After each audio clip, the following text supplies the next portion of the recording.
with your son and your ex, is there any times where you feel like you might want to become a family again? I know there was times when I was single that I thought, you know what, I want my son to have a dad, and I don't want to be just a single mom, just dating guy after guy after guy. Maybe I'll consider, just for the sake of my son. And then it came to me that my mom stayed with my dad too long.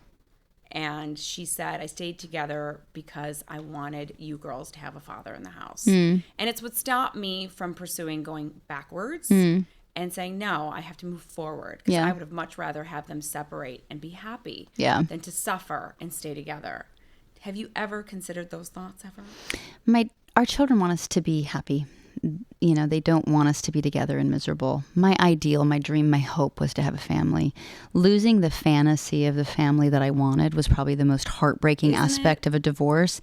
And it wasn't even real. It was a fantasy. We didn't actually even have it. It was a fantasy. Right. But that fantasy was powerful.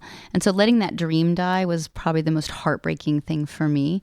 But I knew when I had my son and I looked at him that I wasn't the woman I wanted him to know yet. And that was a really excruciating thing to realize with a newborn, that I had to make some significant changes. And something I hope my son gets out of life is that we always have permission to go back to the drawing board and go, I'm not my best version of myself. My outer world doesn't match my inner world. I can do better. And we have to constantly task ourselves and give ourselves the permission to keep redrawing. And that doesn't mean constant transience. It just means becoming more who you essentially are, refining yourself with time.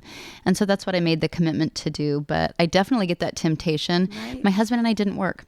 And I didn't want my son to see that. And so we tried to do something about that as lovingly as we could at a young enough age.